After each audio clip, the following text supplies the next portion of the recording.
Check. Can you say check for me? Check. Yep. Okay.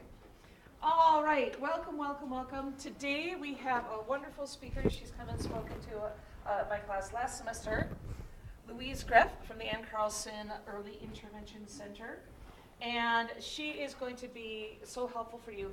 I know that she primarily works with children under the age of 3. Correct. Mm-hmm. And so we were supposed to have a little earlier semester, but then we had some schedule issues, and then we had snow days and all sorts of fun stuff. But with that, and remember your response to her, this time instead of being the one page, is just to respond to what points resonate with you as a exit ticket. And so if you could, do me a favor, bear in mind, and make sure you're giving all your great 100% attention. And I do have the questions that you had submitted to her.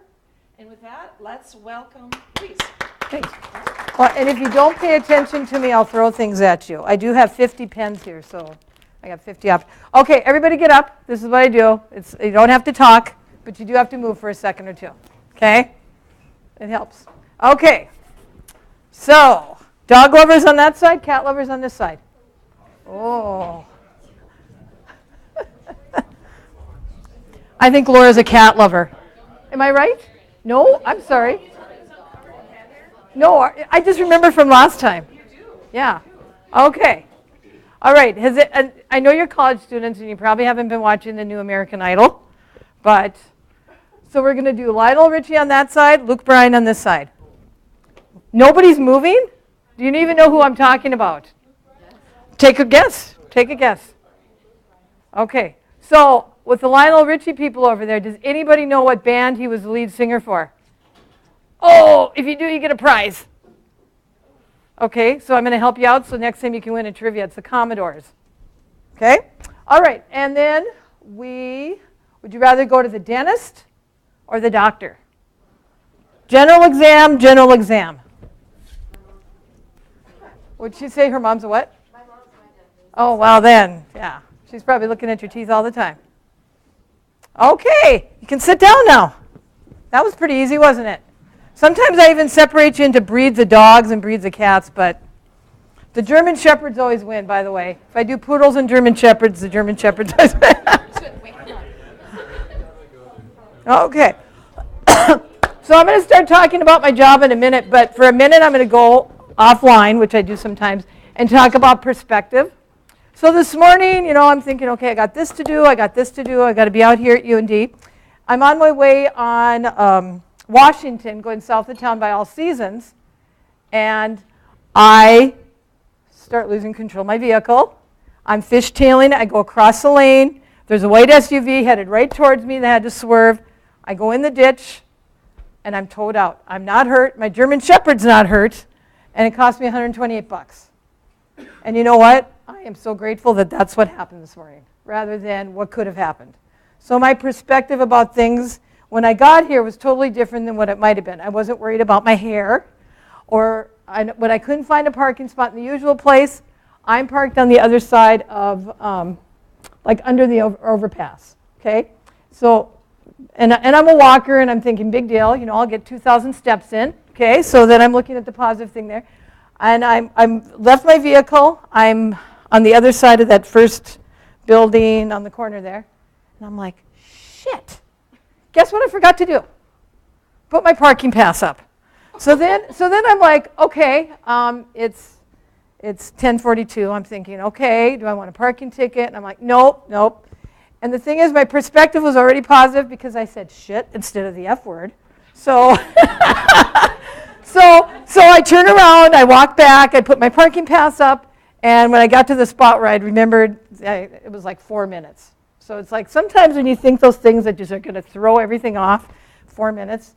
And if I'd have been 4 minutes late, she'd have still let me talk to you guys. No, I wasn't late at all, but that's the thing, okay? And then so when you get to be my age, some women don't care if they're geeks. And, I don't know, does anybody ever see these things? They're for your shoes or your boots. Anybody wear them? If you're a dog walker, you probably do. Well, I already mentioned I have a German Shepherd, so I have the big, heavy industrial ones that I wear on my walking boots. So after I got pulled out of the ditch, I was like, get back on the horse, got back on 81, so I was going to take her to Stay and Play for daycare. Guess what? Started swerving again. Almost went off the road. Oh, yeah. I was like, ah! So took a left off in 55th, went down Cherry, went to work, and dropped her off a few minutes ago before I got here. But anyway, I put those on my boots when I was in the car before I got her out to go potty and take her home because I thought, you know what? Who knows? And then I ended up walking so far, it was perfect. So anyway, my perspective is totally different from what it might have been. Anyway, I'm Louise Greff. I just recently changed my name. I'm in the Witness Protection Plan. I'm not supposed to tell you that, but anyway. I'm with the Ann Carlson Center Early Intervention Program, and I've been with the program almost 20 years. Prior to that, I was at Altru Hospital. My degree is in social work from the University of North Dakota. I was a social worker, like I said, up at Altru, up on pediatrics, neonatal intensive care, and OB. And prior to that, I was doing child welfare with Grand Forks County. So I've done a lot of different things. I feel like my other job experiences have brought me kind of full circle to what I'm doing. And I love my job. I love the flexibility. I love the families I work with. Most of the time, I love the challenges. So I'm going to try to give you a little bit of background about the program, why it exists, where it exists, and how a child gets into our program, give you a few stories, true, of course, and then try to answer some of your questions all within this short time. Okay, can anybody tell me what that is? Oh, gosh. Have you been teaching geography to them too? No, that's good. Either that or my drawing's getting better. So the state of North Dakota, unbeknownst to most of you, is divided into 8 regions. Okay, so we're just going to go doot, doot, doot, doot. Of course, it's not quite that easy. Okay. How many students do we have that are not from North Dakota or Western Minnesota? Okay. So you guys are going to be the ones that, okay. Huh? Okay, I got to get my Eastern Minnesota then? Okay. So I'm just going to give you a quick geography lesson about North Dakota. Okay. So this is going to be the Williston region. This is the Minot region. This is the Dickinson region. This is Bismarck, Jamestown, Fargo, Devil's Lake, and Grand Forks. Okay, so the region that I work in is the Grand Forks region, which is made up of 4 counties: Grand Forks County, Nelson County, Pembina County, and Walsh County. All 8 regions have an early intervention program, okay, and that's what I do. The early intervention program on the eastern side of the state, so these 4 regions, is part of the Ann Carlson Center, okay? So, and of course, I'm going to be talking mainly about this one. These 4 regions, I think Bismarck is still within the school system. Minot, I think, is with Minot State. Williston, I'm not sure, honestly, because it's changed a lot. And the Dickinson program, I believe, is out of the hospital in Dickinson. So years and years ago, somebody in the federal government decided that there needed to be programs for children under the age of 3. So I've been with the program 20 years, and I think it was going at least 15 years prior to that. So sometime in the 70s, I would guess. And really, I should find out. So next time I talk about this, But they decided that every state in the United States has to have an early intervention program. Okay? So then the state of North Dakota is divided up into 8 regions, da-da-da. So the state of North Dakota receives federal dollars for this program. And so the state of North Dakota has to use those federal dollars as their, there's a fancy political term for it. Tabled, labeled, whatever, for early intervention, okay? And as Laura mentioned earlier, early intervention is, I guess we're going to stick with red. Even though they said never trust a salesman, no, that one doesn't work, that's why I slid it. Auto salesman that uses a red pen, okay? So I just taught you something about life. 0 to 3 years, okay? And then in order to get into our program, there's 6 areas of development that we look at. And we'll briefly talk about that. But it's gross motor. Can you see past her? Okay, do you have to sit there? Well, yes and no. Okay, there we go. Because you can move, I'm zooming in and moving. Okay, so can you guys see this? Gross motor, fine motor, communication, which is of course speech, self-help, and we'll briefly touch on these areas too, cognition, and social emotional. So when a child's referred to our program,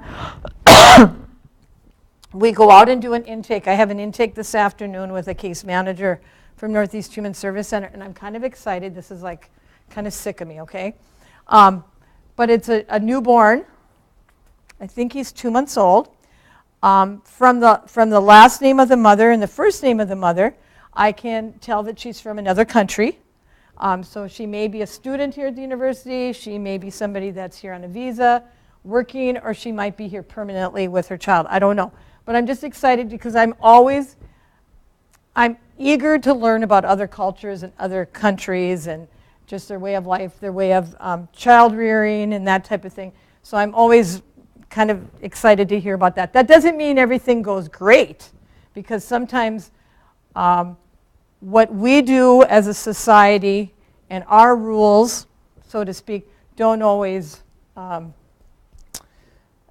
gel with other cultures too. So there can be that. I haven't had a lot of that, but it can happen. So I'm excited. He's like I said, I think he's 2 months old.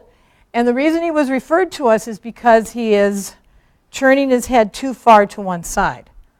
Now, which means he's not, and I don't remember, I think it's to the right. So this is a baby that's got his head like this.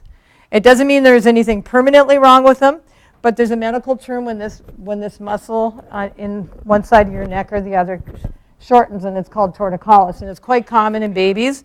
But I have a feeling there's more for the referral than that, okay? And it was referred to us by screening program. Oh, by the way, if you have a question about anything, let me know. Okay, gross motor is our walking, our sitting, our crawling, our running, kicking a ball, jumping, that type of thing. Fine motor is how we use our fingers and our arms. Like if a child is picking up small objects, we call this a pincer grasp. If they're starting to feed themselves and they're using a pincer grasp to pick up things, can they stack blocks as they get older? How are they holding a crayon? How are they holding a marker? Things like that. Communication, speech, obviously how we're communicating with the world. Speech is divided up into 2 areas. This is short for expressive, and this is short for receptive. Okay? So expressive speech is how we communicate with the world. What I'm doing now, I'm expressing my opinions and information to you, and you're on the reception end. Okay? You're receiving the information and processing it, so you're learning about that. So children, a lot of times when they're referred to us, it's usually both areas, but I would say this area is probably more often a problem for children than the receptive part, okay? And just as a side note, if you've got huge delays in communication, you most likely have some big delays in cognition as well. And cognition is problem solving, thinking. Self-help is what you can do for yourself. How are you using a fork, spoon? Are you drinking out of an open cup? Can you undress? Can you dress? Toileting, of course, at a certain age gets to be something we talk about. Social emotional is how we interact with other people. Are we bonded with our parents? Are we bonded with our caregivers? Do we go to strangers too easily? That's sometimes a red flag in social emotional. And we have a lot of children on our caseloads. Not so much mine right now, but some of my coworkers have a lot of children that are in foster care. Okay, so how do we get referrals? We mostly get referrals through other agencies. but we sometimes have parents call. So we'll get referrals directly from the hospital. You know, babies that are born prematurely, leaving NICU, or referrals from the hospital. Maybe this baby's come in and tested positive for drugs of some type, or mom's been in treatment. There's other things like that going on. Or maybe the baby's been diagnosed with something that we know is going to have an effect on their development, such as cleft lip and palate. So I'll just put cleft palate. Down syndrome. I'm just kind of picking out the ones that are the most commonly known. And spina bifida would be another one. Okay. So if a child is born with one of these three diagnoses, and obviously there's many, many, many, and I don't have enough time to list them all, and I'd have to have all kinds of things, they're an automatic into our program. So if they're 1 month old, they're referred to our program. They do not have to have delays in any of these areas to qualify, because they're qualifying under a medical diagnosis. Okay? And then, let's say we get a referral. This is the easiest way to do it. I usually do a 1-year-old because the math is easy. So a child that's referred to our program, maybe the child goes in for a well baby checkup at a year of age, and the doctor's concerned about the fact that they're not sitting up yet, or they're not crawling. So let's just say 12-month-old, not sitting. That's just the easiest way to do it, okay?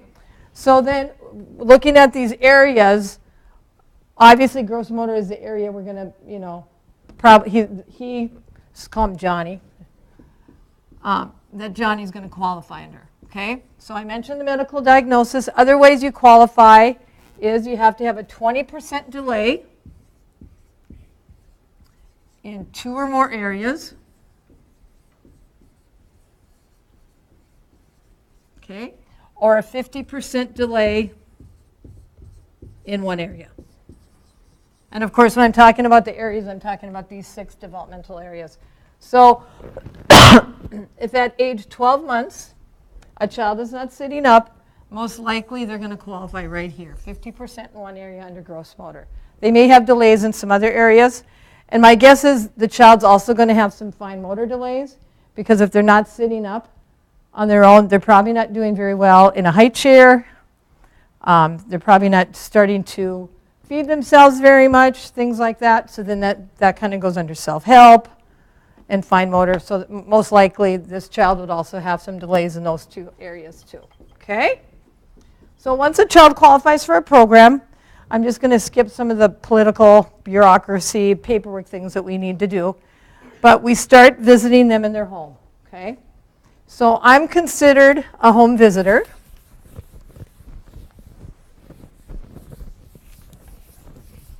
And one of the things that I wanted to make sure I mention is I'm the only social worker in the program here.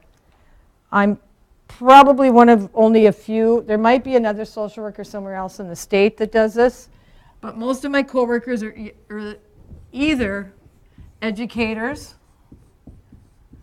and they all have some early special ed along with their bachelor degree. We have a PT, we have several OTs, and then we have a couple speech therapists or speech pathologists. So those are the areas, the disciplines that I work with, okay? And we kind of all support each other, and we all do the same thing. So I might have a child, in fact, I do have a child, a little girl with Down syndrome on my caseload right now. And I know there's an educator that has a little boy with Down syndrome on her caseload. I know there's OT. So it doesn't necessarily depend how a child ends up on my caseload based on my discipline.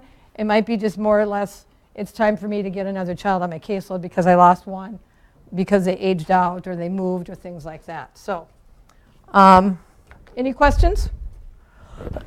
So our main thing when we start going into the home is we sit down and we write out goals, and we call them outcomes, but basically they're goals.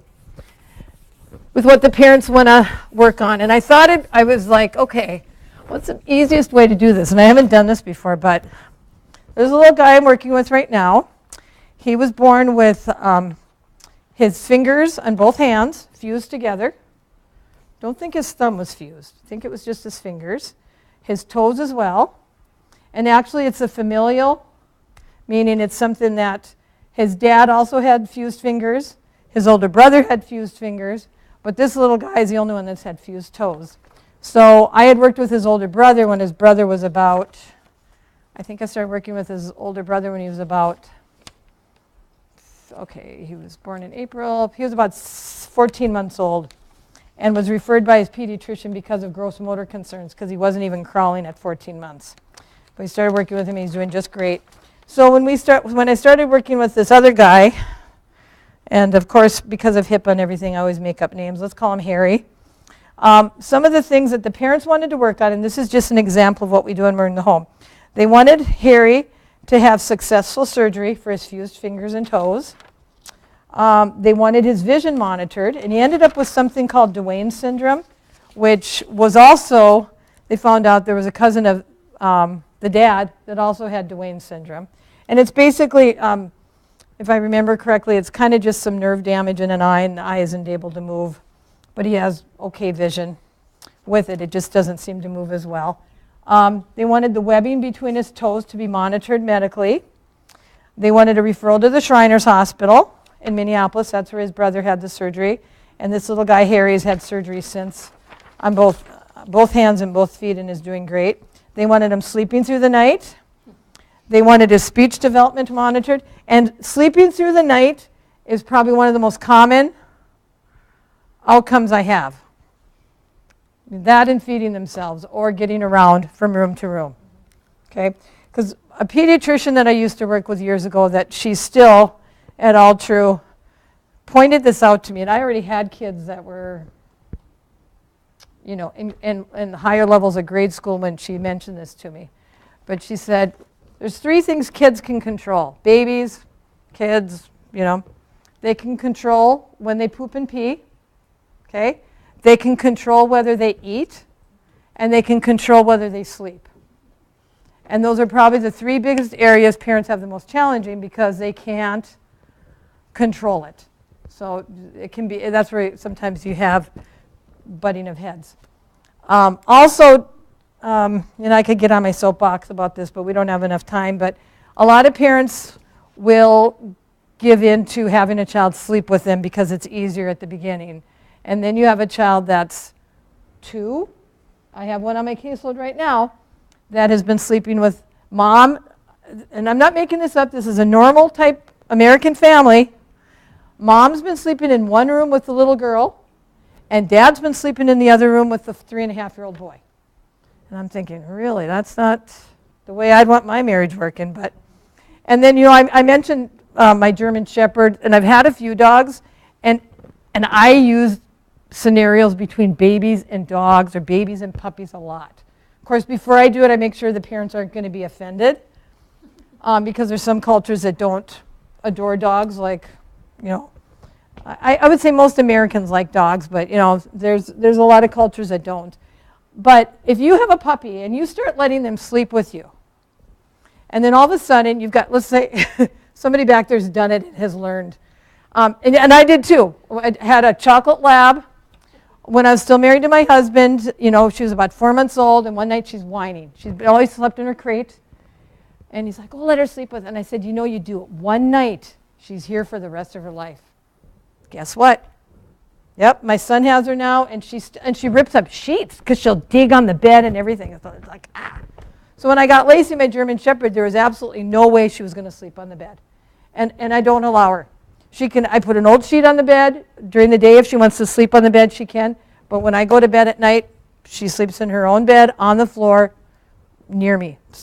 But parents will do that, and then it's all of a sudden, oh, I don't know why he doesn't want to go to sleep. And, it's like there's all kinds of things that I help parents with and everything, but a lot of it just is that hardcore making them cry. And if a baby's never slept in a crib and then all of a sudden you're expecting an 18-month-old to start sleeping in a crib, guess what? They're not they're going to crawl out. And an 18-month-old can remember things a lot longer than a 3-month-old can. So that's why when we talk about weaning from a bottle or weaning from breastfeeding, it's going to be a lot easier doing this when a baby is 12 months old, and after 2 days they're going to kind of forget, than if you do it when they're 18 months or 2 years, and they can almost walk to Hugo's and buy their own formula and bottle. So it's like you just got to figure out when you're going to do it. And there's a reason for this. I mean, way back, I think our grandparents figured out some things that parents now don't want to always follow. I'm going to look at my notes quick here and see if there was, how are we doing for time? Okay. Okay. Any questions about anything so far? Oh, I didn't finish on Harry. Okay, sleeping through the night. They had with what we do, it's different from what the school system does with children, because the school system is working just on scholastic things, learning the colors, using a scissor, things like that, where we can have family things. We can have a mom wants to get her driver's license. I have a mom right now that's a teen mom that wants to go back to school, and start in the fall at the tech, that kind of thing. And in this family, they wanted the older brother to entertain himself when they were busy with Harry. They wanted him to have more flexibility and strength in his hands. That was after the surgery. They wanted him to be eating and feeding himself a variety of foods, etc. Weaned from the bottle. This guy turned 2 in February, so he is almost 26 months old, and he's still using a pacifier. And of course, these parents are educated, they know better, they've had another one, and they're like, it's just easy for them. Yeah. And undress at bath time. So even though he's got the ability to do it with his hands aren't stopping him from undressing himself. Parents are just finding it easier right now to do it for him.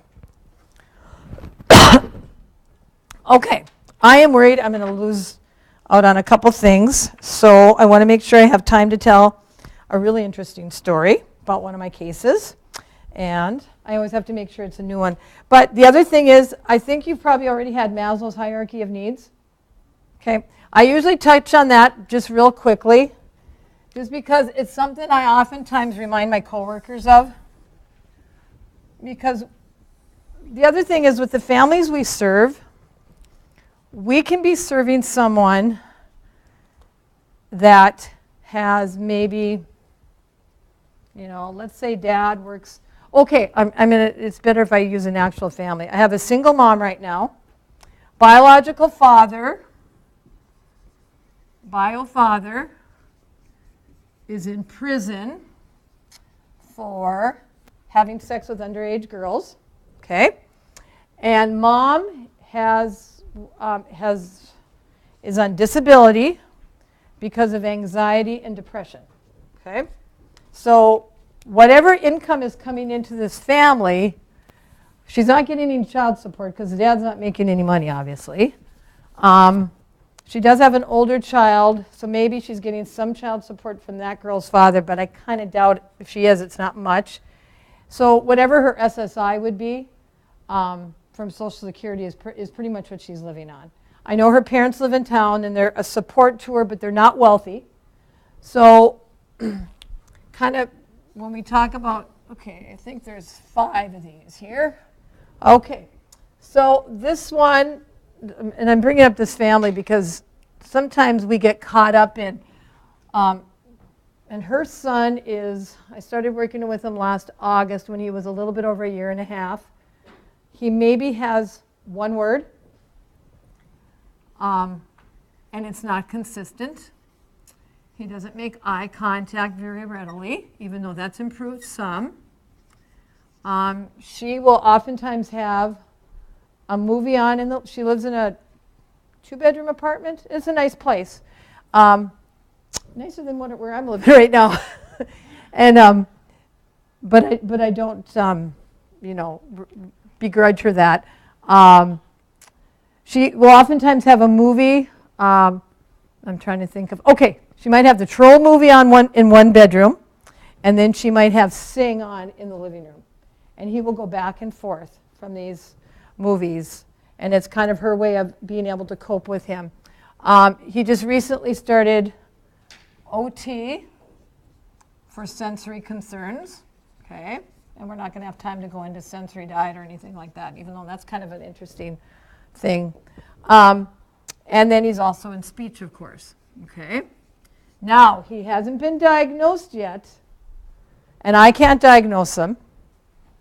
Anybody have an idea what he's probably going to be diagnosed with? Pardon? Yep. In fact, I think his pediatrician wanted to say the A word when I went with him for his 2-year checkup and asked for the referrals. I'm sure he will be, okay? Autism? You mean, yeah. He's probably going to be labeled, not labeled, diagnosed with autism. Okay. So what I was kind of trying to do was this Maslow's hierarchy of needs, and I got off, talking about this little guy. We'll call him Lewis. But I got a more interesting story than that one. So when we're going into, and his outcomes, his goals that we're working on, that we've had absolutely almost no progress in 7 months, would be things like not running away from mom when they're outside, making eye contact, saying some words, using utensils like a spoon or fork at mealtime. So anyway, with Maslow's hierarchy of needs, we've got the physiological, and I'm not going to be able to spell this correctly unless I look at my notes. So we'll just go physio, okay? And those are the physical things we need. We need food, we need air, basically to survive. All of us do. Okay, and then I think the second one's security or safety. We want to be living in a safe place. We want to be living in people that we feel safe with. And oftentimes we have more than, most of the time it's women, okay, that are afraid of somebody, a protection order is expired. I've got one right now. The little girl I was talking about that has Down syndrome, her parents are still married. Her mother has had a protection order against her father since I started working with her a 1.5 years ago. It's recently expired. I don't know if he knows where she lives. She does not live in a security building.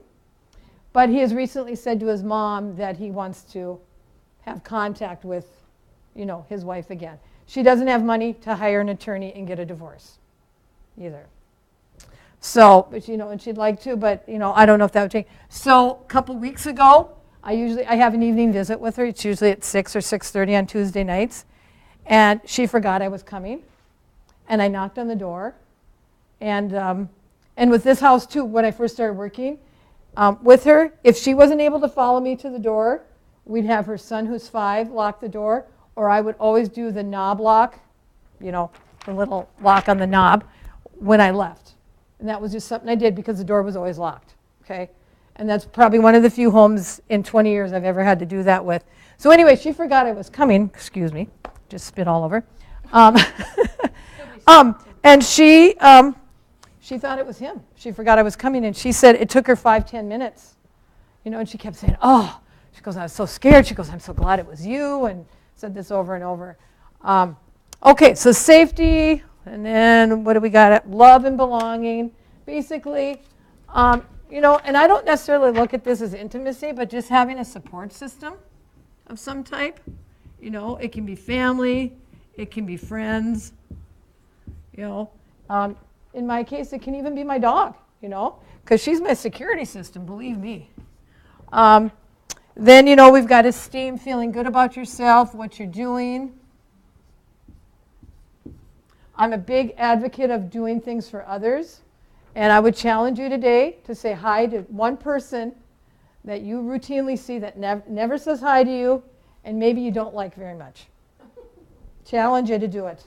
And then you let her know if you do it. Oh, you guys know, is it the same person? No, okay. The other thing is, just saying hi and smiling at 10 people. Smiles are free. So, and then self-actualization, and I don't know. My guess is some of us are there for a half hour or so, and then we're back down, and and then we might be there for a day or so, and then we're back down, whatever. But okay, so the whole point of mentioning this is, if I'm working with a parent who's not feeling safe in their home. And that's a huge issue. And I don't know if anybody's ever had that situation and you've got that cloud over your head constantly, but it's pretty hard to be working with someone who's worried about if they're going to pay the rent, if they're going to get evicted, and then I'm going into their home and I'm like, has Johnny been using his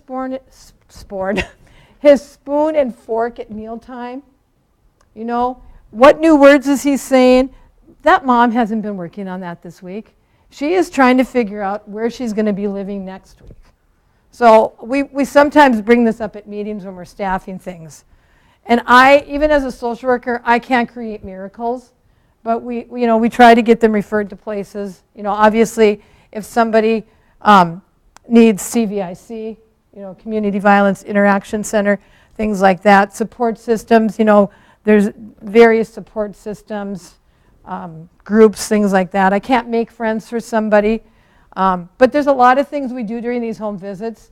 And you can imagine if I start working with a parent when their child is 1 month and I work with them for almost 3 years, you either have a love or you have a hate relationship. Sometimes you're so glad to be done with them. You're just like, whew, and then the next time, I have a family that I worked with for almost 3 years. The little girl is 5 now, and the mom and I have continued to have contact with each other. We're very good friends. Her 8-year-old son comes with my dog and I to the nursing home to see people. And so it's just, you just never know when you first meet somebody what's going to happen down the road with them. So, any questions? Okay. All right, so I want to tell you my story. Okay. Because my work is so interesting. One of the things that I also have to point out to my coworkers, and I don't know if it's because I'm the third oldest with the staff, or if it's because of my social work degree and having done child protection in the past, but I sometimes have coworkers who think they're invincible. But we talk about safety a lot because we're going into someone's home. We don't necessarily know. We're supposed to know if there's guns in the home. We're supposed to know who's living in the home, but sometimes it's hard to get that information from people. So recently, a little over a year ago, I got a referral from Grand Forks County. I think it was 1.5 years. Okay, speech issues. Him and his 2 older brothers were in foster care with, and this is important to know, okay, paternal aunt. Okay, so they were placed with their dad's sister. Okay, when we did intake, I found out their dad. Okay, let's do this right. It was over here in jail in Crookston. Okay, kind of didn't really, his sister was kind of evasive about why. She might even have said, no, she didn't say child support. So anyway, okay, so started working with him like in November of 2016. Placed back in the home with his mom in March of last year, 2017. Dad, don't really hear much about, don't really know what's going on. And mom and the 3 boys lived just 1 building down from the paternal aunt. So May of last year, and you can Google this later on the Herald if you want to. And I'm going to give you the dad's name because the child does not have the same name. So to prove my point, okay? So there's an article in the paper. This man who was convicted of murder has appealed his case. It's in front of Judge Jensen, who's now in the North Dakota Supreme Court. And I don't remember the defendant's name, but it was a murder that took place here in Grand Forks. Him and another accomplice went into the wrong apartment over on South 17th Street and killed a young man from Park River who was there with his girlfriend, his child, and his girlfriend was pregnant at the time. They went in, they thought they were in someone else's apartment, they ended up killing him. And they were convicted of murder, and then this guy appealed it, so it was in the paper again in May of 2017. So I started reading this article mainly because one of the detectives that was a witness is somebody that I know a little bit because he used to work with my sister when she did child welfare. And he works out at the same place I do, so I kind of know him once in a while. I don't know him once in a while, talk to him once in a while. So anyway, I start looking at this. One of the witnesses in this murder case is this guy, okay? Okay, a Jacob Penn, okay? And the other guy that's in prison that won't testify now in this appeal is her son. Oh, yeah, no shit, right? So I'm going into the home of a little boy and his brothers. Dad is a witness, and he's a witness because after they killed this man, they went to the bar and were all upset and blah, blah, blah, okay? The guy who actually did the killing, I can't remember his name, and his appeal was, overruled, and then he appealed again, and it was overruled a second time. So and so is her son, his nephew, okay? But then I thought, you know what, let's Google this guy. Let's look at what he's got behind him. He had assault charges for robbing the gas station that's between Planet Fitness and Paradiso in Washington, probably about 3 years ago. He'd been charged with it but hadn't served any time. Then when they found him or arrested him for that, they found assault weapons on him that had been stolen out of Cavalier County, which is up by Langdon, okay? So then we got this murder case. So then I call the county, and these kids are still working a little bit with the county, with foster care. And excuse my language, but I'd shoot somebody's ass because I'm like, you know what, I've been going into this home. Do you think maybe you should have told me some of this? Well, yeah, you sound a little upset. I'm like, yeah, I am. Well, yeah, I guess that was an oversight on our part. Oversight, my ass, okay. So what got interesting though, okay, is I didn't really let on to this mom that I'd found all this out about the man who'd fathered all 3 of her children, okay. But all of a sudden, this past summer then, it was probably between May and June, okay. We do tympanograms on kids, which is we measure middle ear pressure, and we bring out this big suitcase thing, and we got to plug it into the wall and get it all ready before we do this with the kids. And I needed a plug-in, and she's like, "Oh, I'll unplug this. It's just his computer." And I'm like, "Well, whose computer?" And she's referring to, her kids' father. So he's got his computer and table all set up in the corner of her living room. Okay, well, yeah, I started thinking and then I find out he's got his belongings stored upstairs, but he's got 2 other girlfriends somewhere, I think, in the same development. So anyway, so anyway, I mentioned to my friend, the detective, this. So then this guy's supposed to appear. Then he was also arrested, I think, for paraphernalia and drug possession, and was supposed to show up either June 21st or June 22nd of last year for his sentencing on all those charges. Guess what? He didn't show up. And I heard about 2 months ago, they've been tracking him, and he was on Grand Forks' 5 Most Wanted for a while. They found him in North Carolina, which is where this entire family had originally come from. They sent U.S. Marshals down there because they thought he was down there. They arrested him in a stolen car with drugs. So now he's going to have time in North Carolina and then eventually back to North Dakota. But it's just like, you just never know. I mean, and that's why I tell my coworkers, we do a lot of, when we get new families, oftentimes we'll go on the North Dakota website, the public court website. I don't know if you've ever used it. I would recommend you using it for anytime you're going to start dating somebody. Look them up. Civil and criminal. She laughs, but it's true. Okay, do we have time for me to talk anymore? Or are you guys done? We probably have time for some questions, and then I know some people have to go. Okay, couple of you. Any questions? Okay, for the rest of you that, if you don't, I did bring pens for everybody, but for those who left early, obviously they aren't going to get one. Yeah, they had a clear thing. Or you can take one for them. Okay. And then really quick, what is your education degrees or things like that? No, I have a bachelor's. I have a bachelor's in social work. I don't have anything beyond that. Okay. From the University of North Dakota. So. in case somebody who says like, I want to do what she does. or Yeah. something like that. And you know, the thing is, I think a lot of people go into occupational therapy because they want to work with children, or physical therapy, or education. And social work, you know, it's families, things like that, but, yeah. Yes? Would the education be different for like a speech pathologist and working in this school? They have to go to graduate school and stuff like that? Yes, they do. Yep, they still have to. And now PTs, Masters. yep, because you can't even, I don't know the ins and outs, but you can't even get licensed, you know, to do what I do unless you have a master's in speech. And there's other degrees that early intervention in North Dakota can do. I can't speak for other states, but I know rec therapists are sometimes hired. Nursing background, I think those are the main ones, other than the ones I have listed there.